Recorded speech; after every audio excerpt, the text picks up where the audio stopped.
کیا ختم خواجگان شریف پڑھنا بدعت فی الطریقت ہے؟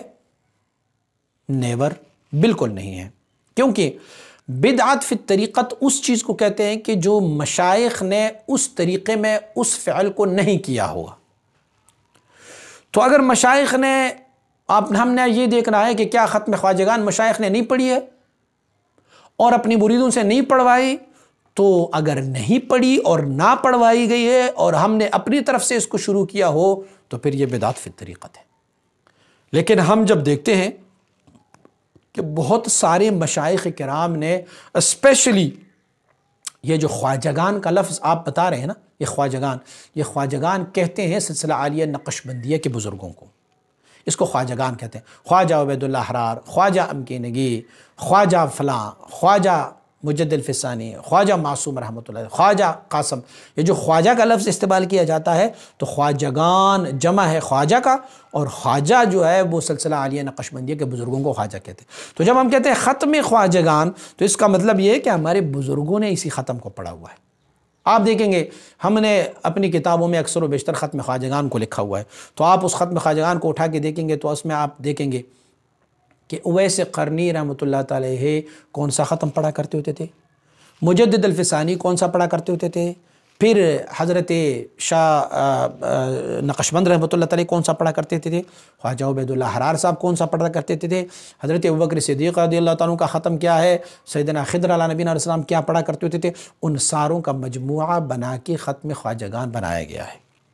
اور یہ ہم نے نہیں بنایا بلکہ یہ حضرت مجد الفسانی رحمۃ اللہ تعالی کے زمانے سے رائج ہے۔ مجد الفسانی رحمۃ اللہ تعالی کے زمانے سے قبل جو بزرگ گزرے تھے آپ مبارک ان ساروں کا ختم پڑھا کرتے ہوتے تھے۔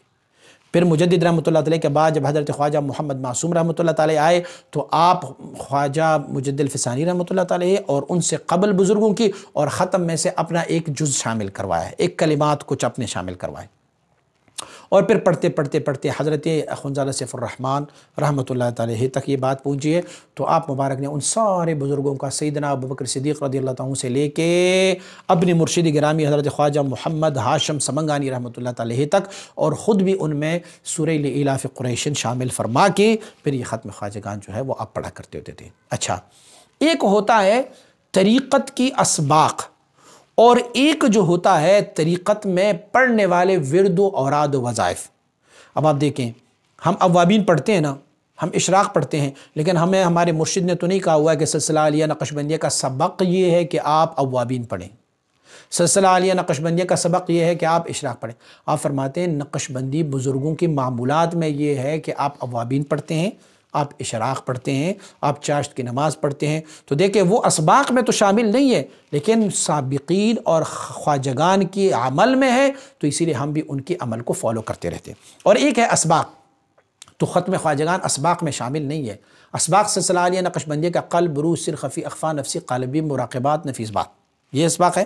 اور چشتی شریف کے اپنے اسباق ہے، قادریہ کے اپنے اسباق ہے، سہروردیہ کے اپنے اسباق ہے۔ ان میں سے کسی سلسلے میں سبق جو ہے وہ ختم خواجگان نہیں ہے، لیکن اس کے علاوہ یہ معمولات مشائخ میں رہا ہے، اسی لیے بدعت فی الطریقہ اس کو کہتے ہیں جو مشائخ کے معمولات میں شامل نہ ہو، اس طریقے کے معمولات میں شامل نہ ہو تو وہ بدعت ہے۔ لیکن چونکہ ختم خواجگان جو ہے وہ سلسلے کی معمولات میں شامل ہے، اسی لیے یہ بدعت فی الطریقت نہیں ہے۔